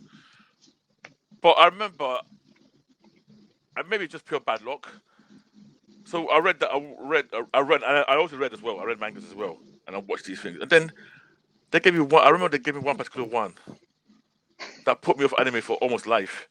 And Which in that one? anime, every time I tell this story to somebody, people say, "Ah, I know that anime," and they mention it. In there, Okay. there was a creature whose private parts had teeth. It's Wicked City. Okay, there you go. It's Wicked City. That It I was. thought, It's oh, a lady. Yeah. yes, a lady, yes. Yeah. I Wicked I City. I thought, right, okay, now that you're past your limit. So I think that was kind of my walking away generally from anime. All these new anime that's come out, yeah, I've seen a few that I've liked, but most of the time I start some, I can't stand it. I have an issue with I always call it hysteria. The hysteria drives me nuts. But I did like Death Note in all formats because I read it, I watched the anime, and I watched the live action. What about the Netflix adaptation? I watched it as well. I didn't mind it either. You didn't mind it? Okay, Yeah, nice. I don't think it was as good as the other one, as the other formats, but I did not hate it. Like I know a lot of people Interesting. hated it. Death Note, That I was enjoyed. the first time I saw. I think that was the first time I saw Lakeith Stanfield actually as L in that Okay, Netflix Death Note. Yeah. The actor, yeah. Okay, what about you? What's your relationship with anime and manga? What's your history Oh there? yeah, very close. Very. I'm a big anime fan. Hmm. Not so much manga. I cannot stand manga. I'll go so far as to say I don't like manga at all. oh, Uh, really? at all. I don't like the fact that it's not in color. I don't like the fact that it is from right to left. I don't like that it's so thick and like if you go to like a proper anime head's house, you see these thick volumes of almost square type origami paper that they're reading the other way around that doesn't have color. So I'm like, I don't like what are you doing? I don't get it. And I'm also one of those people that I actually watch anime and I'm like, you know what, switch to English. Let me listen to the English. Like I can't, there are lots of people that be like, no, I'm like, I don't, bro, I don't speak Sorry. Japanese. Can you stop? Yes. Can, Okay. can I say, for the sake of this podcast, Yeah. I do not agree with that statement. I'll say it I, categorically. Oh my God. I'm I'll say Wow. far away from that statement. I'll say it categorically. Okay. I'll say it categorically. It's fucking cartoons. I will watch if there's an English dub. I'll be like, yeah, let me watch the Nah. English dub. I One second, hate one I hate second, Oh dubs. my one second, days. one second. Did you watch Vikings Vinland Saga? Did you watch Yeah, Vinland Saga? Vinland Saga. Yeah. I'm watching it now. Okay, so are you watching Japanese? Yes. Yes. Why? The English is perfectly fine. No. The English is No. No. perfectly fine. You know what? No. The English is perfectly fine. I Nah. don't listen. The English is perfectly fine. Nah. Let's not. Yeah. I'm not Let's. going to. I'm not going to watch. I'm not going to watch. To be honest, by default, even if you default to English, I will quickly. The I'll, moment I hear English, I will So quickly switch. it's a brain thing. So it's not as if because it is cartoons. It's anime. No, I guess It's not my live action. experience Yeah. my experience generally is the sinking of the words to the mouth, one. and also Maybe it depends on I want to hear the intonation, the original intonations of how they pronounce things. Now, Also, Can I say? yeah, another go on. thing again, Kex, is Honestly, history. okay. Historically wise, I mean, Yeah, in history, like yeah. most animes have bad English dubs. Like Yeah, the but that's English the thing. dubs have There are always some been that are terrible. good. It's not Yeah, always. It's Let me tell you. I can name Vinland Saga. Like I said, that English is good. Hunter x Hunter. The English is good. Naruto is bad. very So bad. it just depends on the one you get. Especially if you happen to get one that's like an American tsunami one, you are going to hate it. Right. But Can I there's say, some that are good, but let's move that ju- aside. just, But just, yeah, just to add one last Yeah. bit to that, Yeah, I recently watched Train to Busan. Is that what it's called? yeah. Train to Busan, Yeah. the And the Korean. version I started playing it, and the first thing I realized it was a dub. My God, it's one of the worst dubs. Like these Koreans in Korea were talking with an American accent. Yeah, but that's difficult to watch. That's live action, Oh, especially anime. oh, Live action is difficult. if you see the speed that I took to pause that, what? No, I can't. No, no, no. yeah, It didn't sound right. It didn't even sound right. yeah. Okay, So, Kex, have Michael. Yeah. you watched the anime for One Piece or any No, I other have not. similar? No, I You've haven't. not. No, I What about haven't. any of the big three? Naruto, Yes, Bleach. yes, You have. Okay. yes. So yeah, Go. for me, my own introduction to anime was with Samurai X. Oh, The yes, yeah, that was yes. where I Next got way into rolling. anime Very good. from. Very Yeah, good. it was like it was part of my childhood. Like if you're naming things from my childhood, Samurai X is always there, drawing the X marks on your cheek and trying Yes. the God Yeah. move and all of that. Yeah, it was a big part. And then later on, you get into Naruto quickly. I think that's one of the biggest introductions for Yes. Nigerian Yes. things back then. Yes. Naruto was very big, the manga, the anime, all of that. And then Bleach, then One Piece. One Piece was the first one I noped out of very quickly. Like, okay, I've reached the limits of it's like the calls it hysteria I can accept and absurdity I can accept really soon in anime, and that is One Piece. And then I said, no, I can't go further than this. Like after the One Piece was the first anime, like after the first few issues, I said, yeah, this is not for me. This goes Okay. way beyond what I can accept as absurdity Yeah. level. So it was interesting coming from that background to coming to watch this particular I've never show seen a single episode. of One Piece. I've never seen a single episode. Yeah, So, I so you want let, to should. watch it because simply because by the time I clocked onto One Piece, they've gone so far. It's I, 1,000 I episodes would now. yeah like but by then they were even like when I first heard about it they were like maybe on 700 or 800 It's and I was like like what? it's impossible, I'm not going to start, and people are well, telling me okay start with this arc start with, I'm like I will never do that. And then the problem is all And these it's arcs gone too are far. extremely long, and they have Uh-huh. enough. It's not as if it's 1,000 of pure content. There are Uh-huh. filler arcs in between, and it's slow. So it's not as if it's yeah. Impossible. So yeah, I mean, 1,000 episodes. for me, so I live for my son, Yes. and hopefully he'll be joining us any minute. He's a he's a big anime fan, so he watches a lot of well, both my sons are anime fans, but the younger one, he's big into One Piece. One Piece is his all-time favorite show, so he's always talking about it. I've had to buy him the books as well. So when he went to Vietnam, he took them along with him. So he's big into this, and he's always trying to explain to me. And I remember, and he must have been. I mean, he's 16 now, but I remember maybe about 6, 7 years ago, he was trying to explain One Piece to me, and I remember laughing at him because he was trying to explain. I go, "Oh, this guy he can stretch," and I said, "What? Well, it's like Reed Richards." And he went, "No, no, no," and and then I remember the one guy he tried to explain to me. It just sounded so ridiculous to me. It actually put me off. It called the guy. I think he called the guy Flamingo. And he said the guy's got the power of string. And I was like, what do you mean he's got the power of string? Explain what the power of string means. And he was saying, "Oh, he's OP." It was so funny, and so I've always had this image of, of this ridiculous show. Oh, Then fuck people come along and say, "Oh, it's 1,000 long." So obviously, I never wanted to watch it. I mean, but the live action adaptation, I thought to myself, okay, this is my chance to be on the ground floor of an adaptation and see maybe I can see what it's all about, and maybe we have something to bond with my son over. Who should be joining any minute? I don't know why he's been delayed, but let's talk about the episodes. One, have you guys finished it? I I haven't. finished it. I finished it. Yeah. Today, have you Yeah, I finished finished it. it? I I have finished finished it. all 8 of them. Yeah. Oh, okay. So I've seen two only. Oh wow. Okay. And the reason why I delayed it because my older son, who's also into anime, but was not into One Piece, he also wanted to. So he said, "Oh, Dad, let's watch it together." Okay. So I had to wait for him. So we watched two, and then he's started off to university now. So I have to watch the rest. Okay, so you watch it by yourself? Yeah, I have to watch the rest by myself. Okay. Toye did watch part of some with me Okay. the other day. But so let's start talking about it.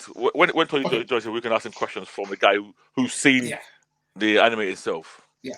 Okay. So I'm guessing most of the people that are listening to us anyway have an inkling. But if you haven't, about what One Piece is, it's a story about it's primarily about a character called Luffy, who's the protagonist. And he's a typical kind of maybe 18, 17-year-old or something, who's always dreamed. Now this is set in a fictional almost Caribbean world, almost like a Caribbean type world. And I say Caribbean because piracy there is rife. Rampant. Yeah, rife. Oh, thank you. That's the word. Yes, rife. Now pirates are almost equal parts heroes as they are villains in this world, because you do have the when I say heroes, they're like cult heroes, I should say. Yes. And there are some that are very who are pure villains. And Luffy is one that, he's always looked up to the pirate's lifestyle. He's always like, oh, I want to be a pirate. I want to be a good pirate. But also, we don't, in this series, I'm telling you basically of this series. So if you are watching the anime, or if you watch the manga, or if you watch the theater play, or anything like that, shut the fuck up. I don't care. I'm only talking about what Netflix has released. So calm down. There is no clear indication of why exactly he wants to be a pirate, except it's the pirate life for me. I want to be a pirate. It's almost like that Naruto. I want to be Hokage, right from a young age. Can I tackle you on that? Yeah, go on. So after two episodes, and I think that the reason he wants to become a pirate is simply because he used to stay with this bar where the pirates used to come, and they look so cool to him. It's a kid thing. So it's like, exactly. So it's like if you stay there at NASA and you're like, I want to be an astronaut. Yes. But for him, it's such a compelling thing. Like, doesn't he see Marines or anything? It's like, okay, I want to be a pirate. I want to be a pirate. And the pirates are like, you should not be a pirate. No, but Kex, when you were a kid, Kex, you finished off the episode. Okay, guys. so it's like saying that when I wanted to be a kid, I wanted to be a thief. No, now did you want to be police? Okay, who was cooler to you, the police or the gangster with all the girls? Mm-hmm.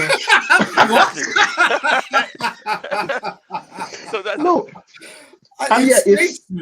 This guys, can you welcome Toye join the podcast? Toye, how are you doing? No, hello. I don't think. Okay. Right. We started talking about One Piece.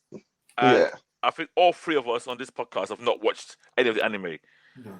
But we've these guys have watched. They've finished all the new adaptations on Netflix. I've only seen 2.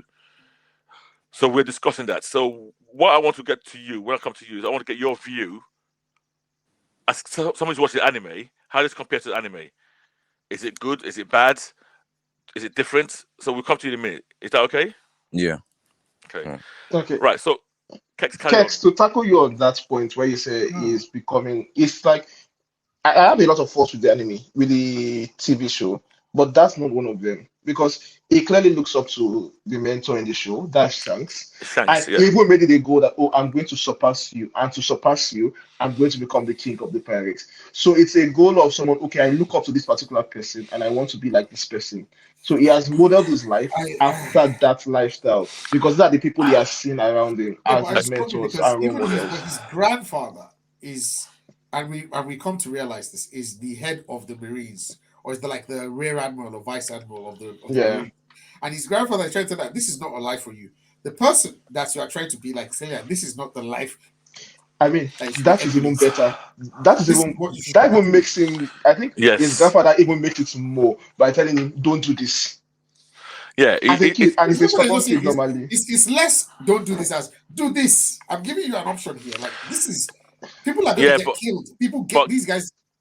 It's the typical kid who's rebelling against, I guess, what is meant to be good.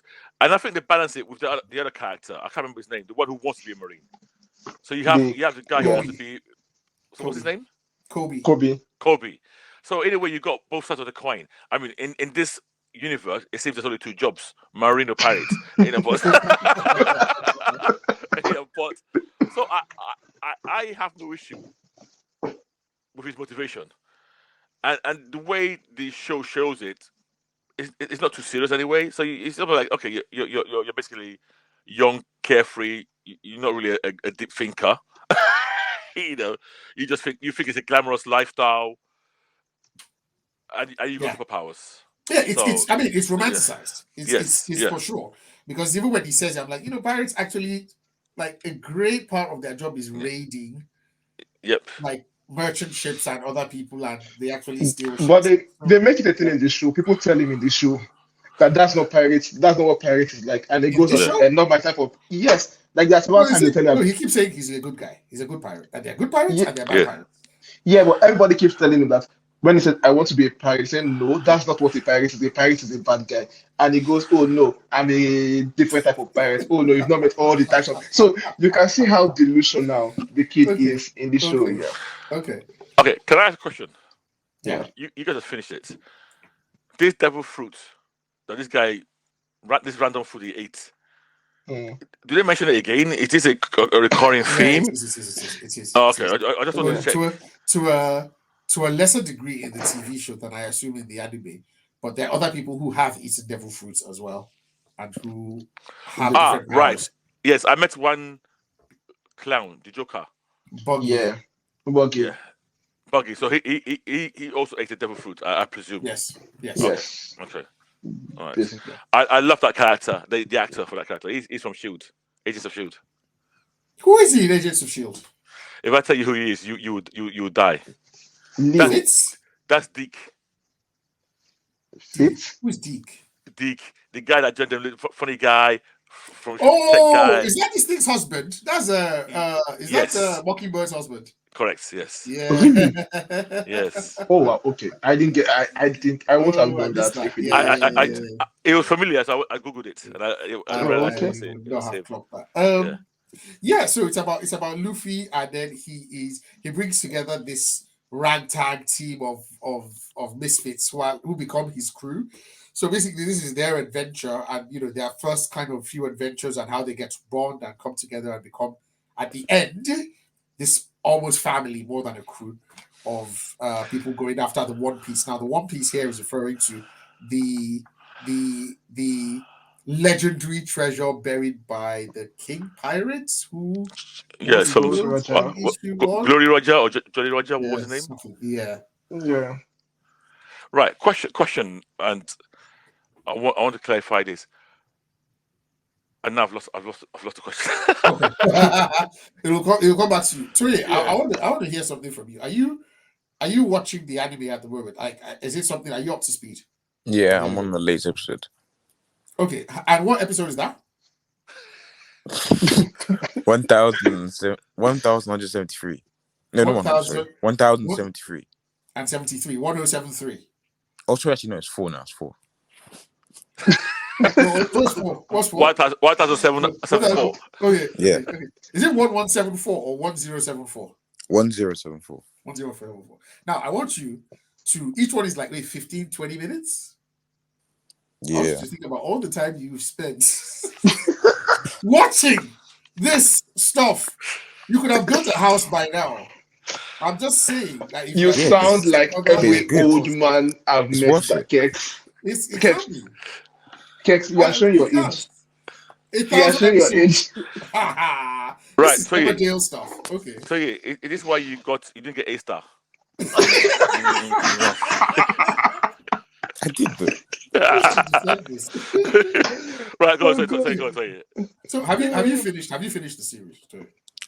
it's not over. No, sorry, I'm talking about the Netflix series. Did you finish it? Oh, no. I've only seen one episode. Oh, okay. The first episode. Yeah. How does it hold up? Pardon? How does it hold up? to the It's series? good, I don't but know. like they clearly made it for like a younger audience. There's like a lot of impactful scenes they removed. Like, Wait, they made it for a younger audience. Wow. like when they left Kobe, in the Yeah. manga, there's like a much more like impactful scene with like how he because he wants to be a marine, so like Luffy like basically baits him because he was helping Luffy basically, Yes. And in the manga, they don't allow him to join the Marines because he was helping a pirate. So Luffy Mm. basically Okay. just starts beating him up in front of the Marines. So he has to fight him back. And then when he fights him back, obviously the Marines are like, oh, okay, you're fighting him, so you can join. And it's a more impactful scene. Does And he then when beat? they leave, Does he it's more beat? dramatic. Does he beat Luffy? Or Yeah, he starts beating up Luffy. I mean, does he win the fight? No. It's not like the actual fight. Luffy just starts punching him, so he has no choice but to fight him back. And when he fights him back in front of the Marines, they go, oh, okay, you're not working together anymore. Gotcha. Wow. And do they are they no longer friends? Because I'm going to spoil this. We're going to spoil this because Okay. by the end of the series, almost throughout the series, actually, there is an underlying tone of their friends, Yeah, but they're just on opposite sides of the law. But we're yeah, mates, that kind of thing. And they meet like maybe 2-3 times over the course of the 8 episodes. And there's this sort of you're my guy, but yeah. I'm going to try to say, do they still have this will they won't they thing on, or is it like Naruto and Sasuke? Like no, fuck off, we're not friends. No. They're still friends though. Okay, even in the series. Yeah. Right. I want to ask you a question about the characters. The Yeah, I want to castings. ask what you think about the actors. What? Yeah. What do you think about the? Oh, the actors. Yes. I think because I've only seen there's only 4 of them really, like the main ones that I've seen so far, which is like the Luffy is definitely a good casting. I think all 3 of them, the main 3, like Luffy, Zoro, Nami, are good. And then Buggy was the most like controversial one because it's kind of a spoiler, but you've seen all 8, you might know. Yeah, Like, he's yeah. kind of like supposed to be like goofy at the same time.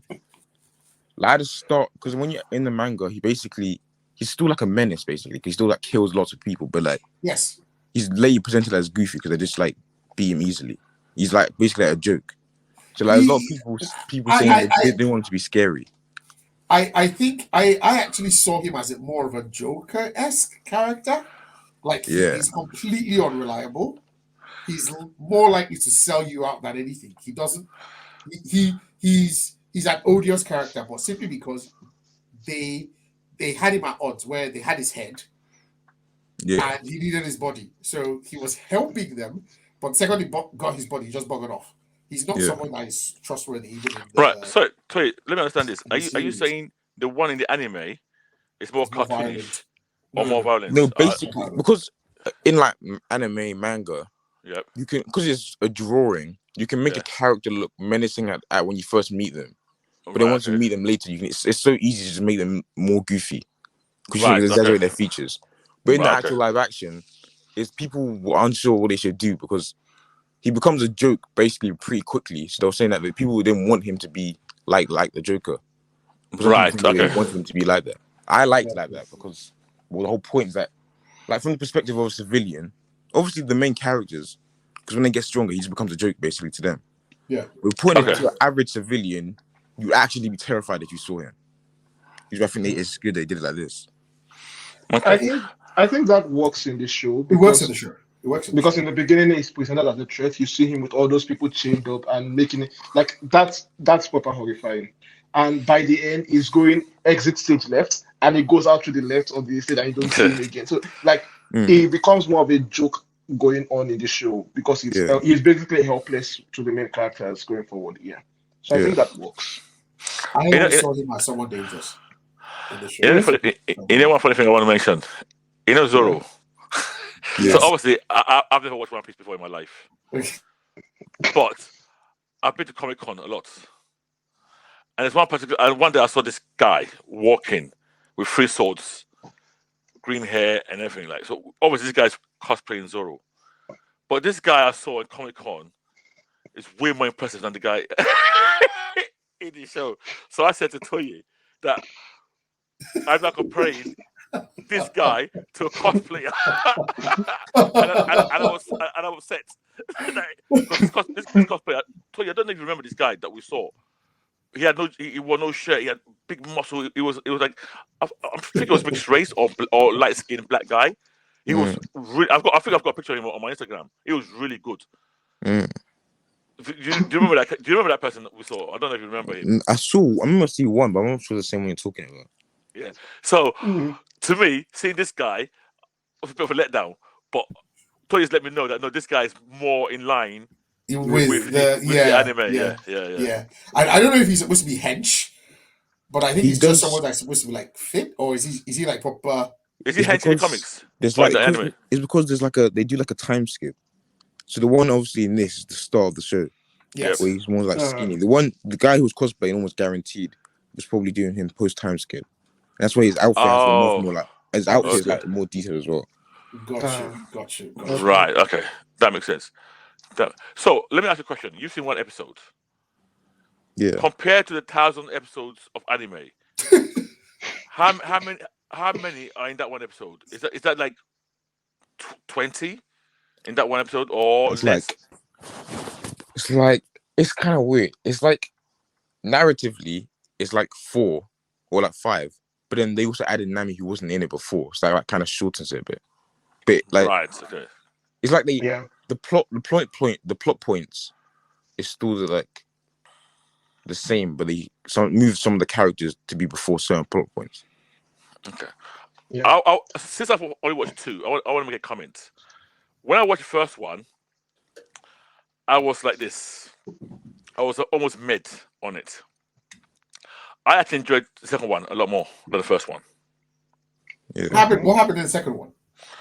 Second one is more the Joker. What's his name? Okay. Got you. Buggy. Okay. Buggy and capturing of one. It had the capturing of Zoro, Nami. Wait, was that the first or the second one? Second one. Okay. It also had the scene with the Kobe and the generals, and they're saying, "No, you're working with him." No, I'm not, and that kind of scenario. I kind of enjoyed that a lot more, and maybe simply because I've adjusted to the style of the show. So I found, I watched episode 2 a lot easier, and I thought, okay, now I'm actually willing to watch the third one. Yeah, now. I think I found the first. We've seen reviews from people who have watched the entire anime and show, and they complain a lot about episode 1. I think one of our mutual friends was like, he was really down on episode 1, but it got better for him going forward. On your question about narrative, I think they made a conscious choice of combining multiple storylines together. And I think if you watch the show, you see it's very visible, because when I went back to read up about it, the general guy, the admiral guy, doesn't show up this early in the show. It's like from hundreds of, if I'm not wrong, hundreds of episodes in that you meet the general there. So they are combining all these pieces of different stories together. General is coming in early. The cast are meeting much earlier than they are supposed to meet. They are doing plot points together that they were not doing together before. So it's being combined to make a more streamlined, condensed story for us. So yeah, and for the most part, it works for me. But I think even the revelation of the admiral being his grandfather, it felt rushed. It felt like, okay. It felt like if this was something that we were watching, we would see further down the line. Like we would see. It felt quite early. How it was introduced in the original, I think, was a much, because I haven't watched it, but if you're saying it was introduced already, that means because originally it's introduced way later. No, he's introduced like the second episode. Yeah, the second or third episode. What's second episode, in the right? anime, Where it calls him Grandpa. They're on like a island because obviously they're pirates and a marine ship. Because obviously he's like a high-ranking marine. Yes. Yeah. And then obviously a marine ship goes to the island. They're all panicking because like they know it's a high-level marine ship. And then when they're all panicking, the guy just comes out and he's like, "Oh, that's my grandpa." And it's like, well, what a big surprise and stuff. And then Kobe and Helmeppo there as well. Oh, that's not how. Yeah, something similar happens. The marine ship shoots at this guy's ship. Yeah, and he turns around and says to the person, "Say, oh, Grandpa, why are you shooting that?" Or something like that. Yeah, it slips out. But that's the issue with like them compressing out the stories, because like in the first episode, because originally it's like he joins Zoro first, and then he joins Nami, and then like the reasons for them joining him makes more sense than in this, because in the first one with Zoro, although they kind of did it for like a second, they probably will do it later, I assume, but like they make it more clear why he's actually helping him than just him saving him, because originally he saved him, he still didn't care. But then he talks Mm. Who about didn't care? basically what Zoro Luffy didn't wants to care? do. Zoro didn't Zoro care. or Luffy didn't care. Well, he says thank you, but like, I still don't want to join you. Like just because Okay. I'm not gonna join you just because you did that for me. Oh, But then when Luffy's That's just what it is. fighting and Luffy like protects Yeah. him and stuff, when then Luffy says his dream, basically like it goes on like a quote basically, and then Luffy earns his respect and he says he'll be loyal to him. But now that scene just completely gone. And then with Nami in the thing, Because when you watch, sorry, let me just interrupt you there. Because when I remember when you're watching it, you seem to get very upset about yeah, Nami. So no, explain why you were upset. with Nami it just didn't like because they kind of forced it. It didn't make sense why. If you watch all 8, she absolutely hates pirates. In the original, she sees because in this one she didn't see him fight at all when she joined up with him. She only saw him like pull the vault out after. In the original, because she hates all pirates, but she sees him like beat up some like people trying to fight him, and she realizes he's strong. So the whole plan is just to manipulate him and Zoro, and to get the money and to help them. And she realizes they're strong, and then she actually starts to like them. They're not all bad, and then obviously later they start helping her. But in this one, she kind of just joins him. Which like realistically, she would absolutely hate to do that. And even when she was like beating up the Marines, she wouldn't really do that. Right. So I think Toye. Now that you said that, right, and I remember you saying, "Oh, Nami wouldn't do this. She's more calculated. She's more." I think if you watch episode 2, I think I can see she is calculating because she does something in episode 2 that I realize. Oh, she has hidden motivations. Yeah. You see, this is interesting for me because now I know how, what's it called? Noobs of MCU comic book movies feel like when they are watching shows and then the OGs are talking about, oh no, this is not how it's supposed to be, this is not how it's supposed to be, this is not happening here, this should not happen here. And because I watched this show and I get a bit where Toye is coming from that, oh, they missed some major emotional beats with this person and this person here. But and honestly, when I think about it more, I think it should have made a bit more sense because they just join up immediately. But it fits the tone they are going for in the TV show. And as a new person watching it, it doesn't bother me as much because I already, as from the tone of the show, you already assume everything is absurd or realistic and a bit childish in the tone of what they're going for. So when Nami and Zoro joins him up, I go, okay, they're doing Bunny and Friends, it's fine. We'll watch and continue. And it for me, it tends to work a bit more. But like if they are missing out on these emotional bits that undercuts the show, it makes me remember how I felt in Civil War, where there are a lot of Civil War is moments the one. undercut. Yeah, a lot of major beats undercut, and you're just like, why are you doing this so soon? Why are you adapting it so soon? So yes, I get that feeling a bit. Yeah. So for me, I'm gonna. It's only 8 issues. I'm now in line with the tone. So I can I can't see any reason unless it really drops in quality in the next few years why I won't complete this. Now my next question is, and this is to everybody, we know the track record of Netflix. What a guarantee this gets a second season. If they'll get a second season. Why do you say that? Each episode of this series costs 17 million. This is more expensive than the final season of Game of Thrones, and they've only done 8. Now, my challenge is Sorry.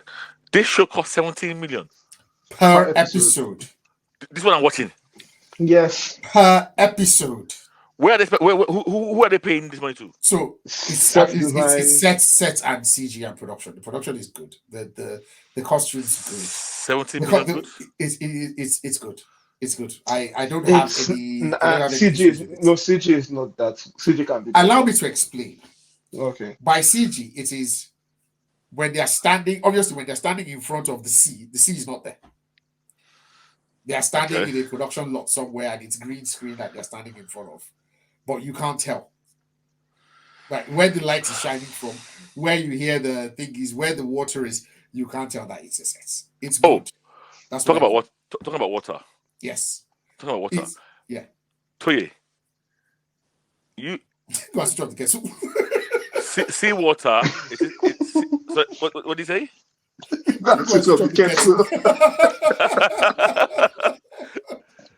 Yeah, seawater. Seawater is this guy's kryptonite. Yes. Yeah. Is it water or seawater? It's any water. But it's Right. obviously there's like levels to it. Like drinking water's not going to affect him, or rain is not going to affect him. But the more his body's covered in water, the weaker he gets. And when it's 50%, he can't use his power. Right. But okay. So when it's 50%, he can't use his power. But does he still have normal human level strength? No, he's weak, like weak. He's weaker. Yeah, like if he's above 50% water, like anybody Okay. could beat him up. So I want to ask Crux a question. Which came first? One Piece or Unbreakable? Unbreakable.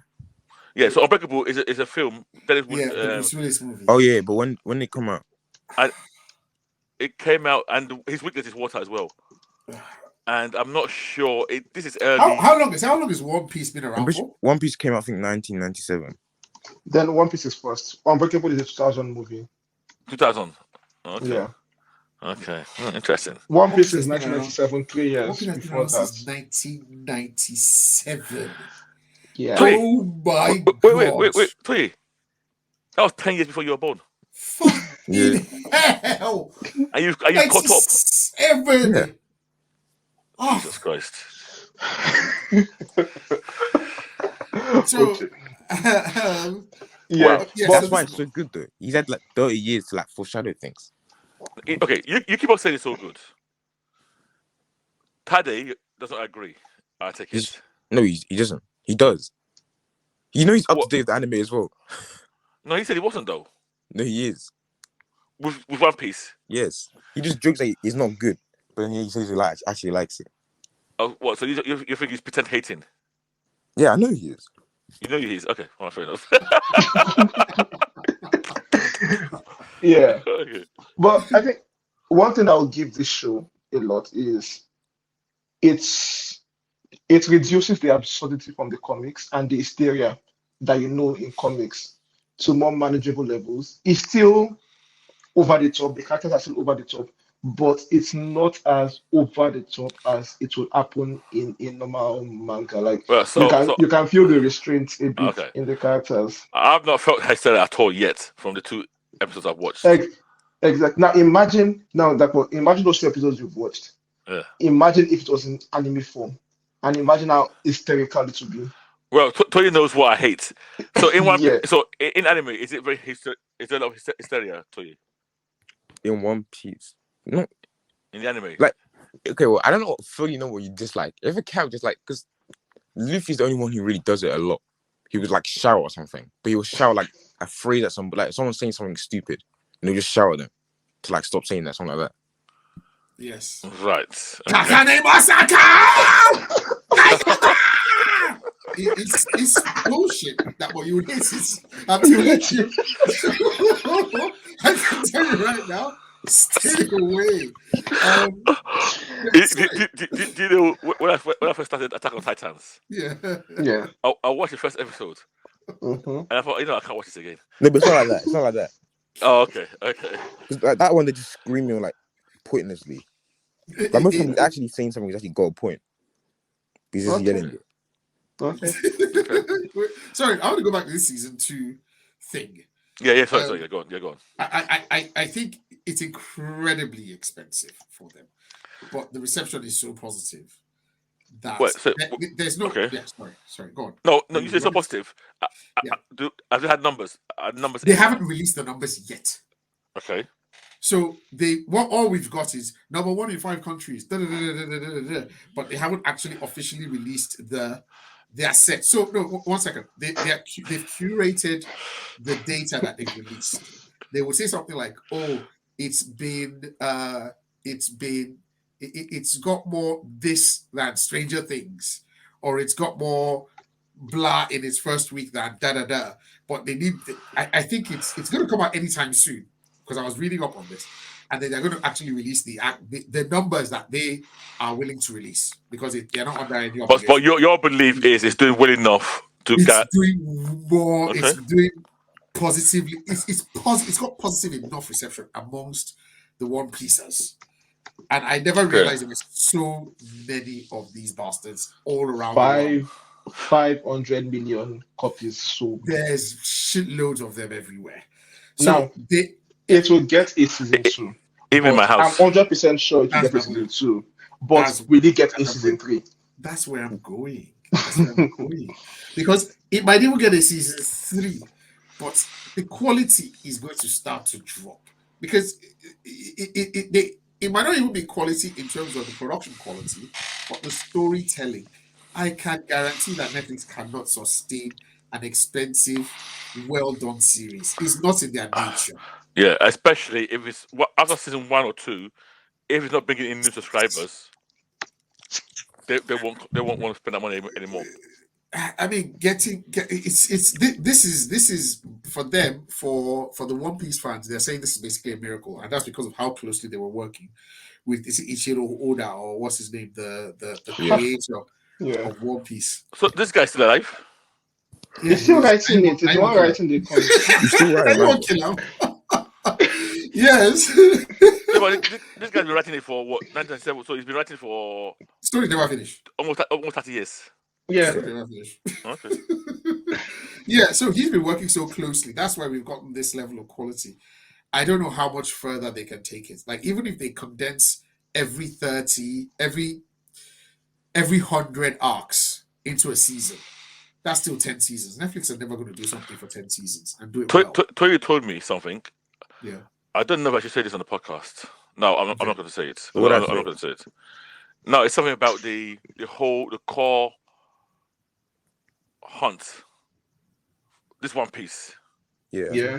You said something to me that I was surprised in terms of how far they are in the anime, considering the fact that the anime's been going for 30 years. They've not found it yet. They have no idea what it is. Yes. Mm. That I'm sure shocks me. the One Piece is the love they found along the way. It's friendship today. It was confirmed. friendship. Right now. It's confirmed It's that's not. Oh, is it not? They confirmed not. it's a physical item. It's not like something stupid. Okay. And there's this guy. Every 3 episodes, okay, so they, like today said, they've seriously dialed down the hysteria. And once A you lot. understand the world that they operate in, it makes it actually easier to swallow some things like gum pistol, gum axe kick, gum headbutts. I'm just like, okay, you know what? It actually makes it fun. It's silly, but it's your thing. So I'm You're rolling with it. You're already quoting it. Anyway, to be honest, Kex, Yeah, of course. you were Sama anyway. You were just not a One Okay, Piece. well, yeah, true. Yeah, It's okay. like You- we say you- Zingan or something. So Right. yes, or Chidori. But So I think it works with this show. Yeah, Like all with this this show. hysteria, with this Oh, yeah, no, particular show, no, with the tone that's they're fine. going for. As It much as I love to attack anime heads and Sama people, Yeah. I have watched some and I've liked some. It's just my Yeah. issue was I don't like a lot of it, but I do like. I mean, I like my Death Notes and stuff like that, so that's fine. The challenge with this is the further along it goes, the more One Piece fans are going to find issues with it. And No, the but the it's CGI is gonna get very worse cool. because once they enter the Grand Line, basically it gets much more ridiculous. Like basically, like half the people they're fighting are like 10 foot tall. They all have devil fruits. They're all just like different races. So they're gonna be using like God. CGI constantly. Yeah. Oh, they will just make them all human size and Well, ignore yeah, they'll the. probably stood up for that. And then Devil One fruits. Piece fans are going to have issues. No, but Yeah. if this Further show along this does, goes, Can I ask a if question? the show does as well as it's supposed to do and brings in a lot of new fans, people like you and I that don't care about the law law. as much. that's what it's Yeah. going to be. Yeah. Yeah. So That's what it's going to be. So, Toye, before you go, you described one character to me years and years ago. One ridiculous guy who's got the power of string, flamingo, or something like that. Doflamingo. Is he in this? Is he in this? Will we see him in these 8 issues?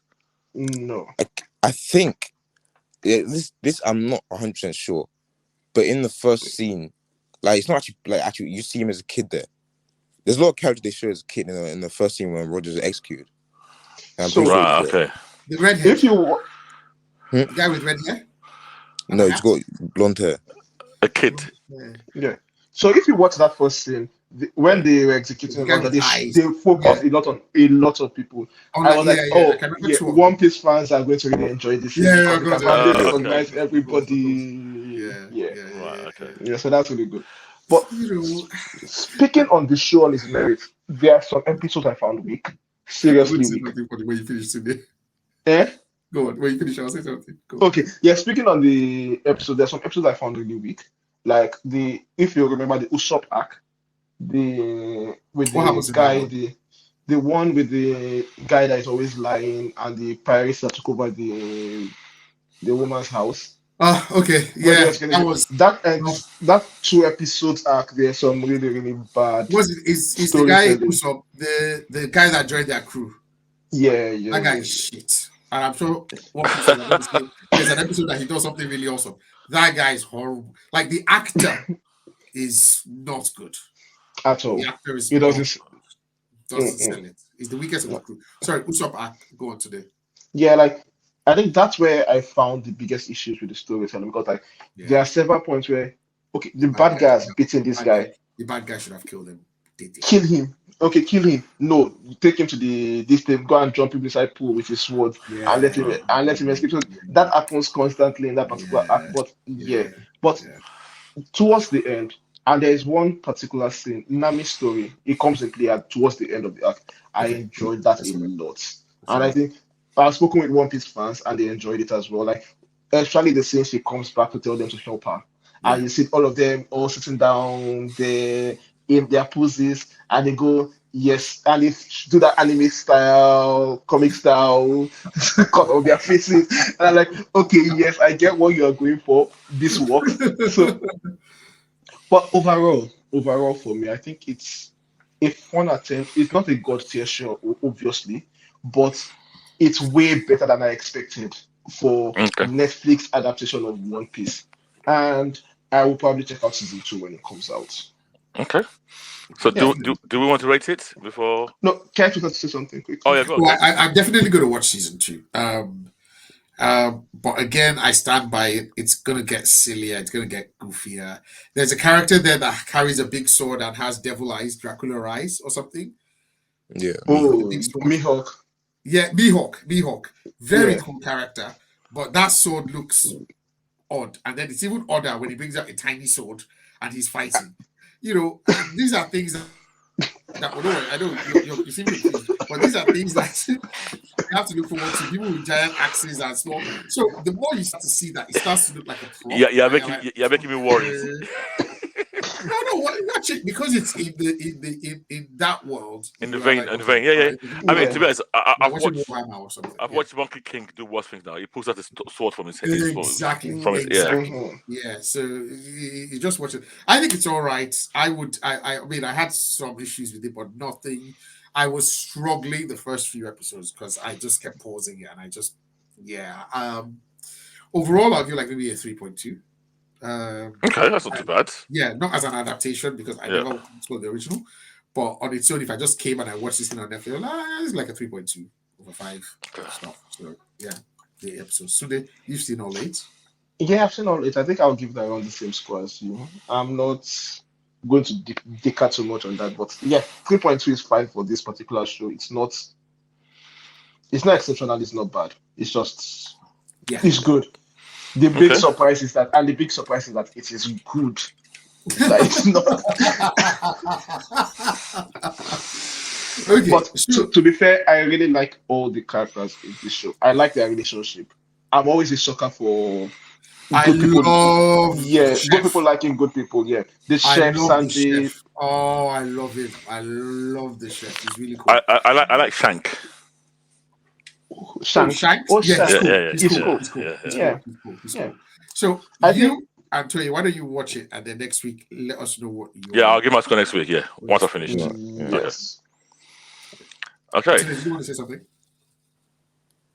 No, I'm good. Okay, cool. So Toye, your score next week, watch all 8 episodes. Yeah. All right. Okay, cool. Awesome. I think that's what we've got for this week. Now, before we round up, just a quick shout out. Lagos Comic Con is happening September 23rd, Landmark Event Center in Oniru in Lagos, Nigeria. We will be having a correspondent on ground there. Unfortunately, it will not be today. He's running away. How is that unfortunate? Please. You know what? Fortunately, it isn't going to be. You were quite bad. We'll get someone better. And then in the lead up to that, we'll be doing some review on Naija comic books. Yep. Right, so that will be next week. And then also next week, I want to talk about what we would do to make season 12 My Adventures with Superman better. Yeah. Yep. Cancel it. So, guys, I know we referred to I Am Iron Man in this episode. Now, if you want to listen to the episode of the podcast that we interviewed Murewa and Dotun, please go to episode 121, and that's where we have those gentlemen speak on their journey together as comic book creators and the upcoming Iron Man. I Am Iron Man, which has out now 1 to 5. Okay, so barring anything else, thank you all for joining us. This is me, Cakes. I feel better now from yesterday. But right, remember to rate, like, subscribe. Naija's Geeking Out on Twitter, Instagram, Facebook, and today over to you. Yeah, goodbye, guys. I'm really surprised we didn't come here to bash One Piece because that's what I was expecting this podcast to be announced when we heard it was going to be when it was announced. So yes, I'm really happy for One Piece fans. I mean, they escaped a lot today. It's like Sandman last year. I think this is basically Sandman last year where we thought Netflix would flop and they didn't flop. So yeah. Congrats, One Piece fans. You live to escape another day. Well, okay. I will say my goodbyes, but please, this jump in the fence about not bashing One Piece. I have not finished. Maybe next week I will come and be bashing it. I reserve my judgment to next week. In your review of Jago Jago, just puts the link to your review of One Piece. So that after that one, you just go to you wanted to kill me, right? Thanks for guys, and I'll see you later. Oh, Toye, thanks for joining. You want to say your goodbyes to everybody? Goodbye. Thank you for having me. You're on welcome. Podcast. Yeah. Laters.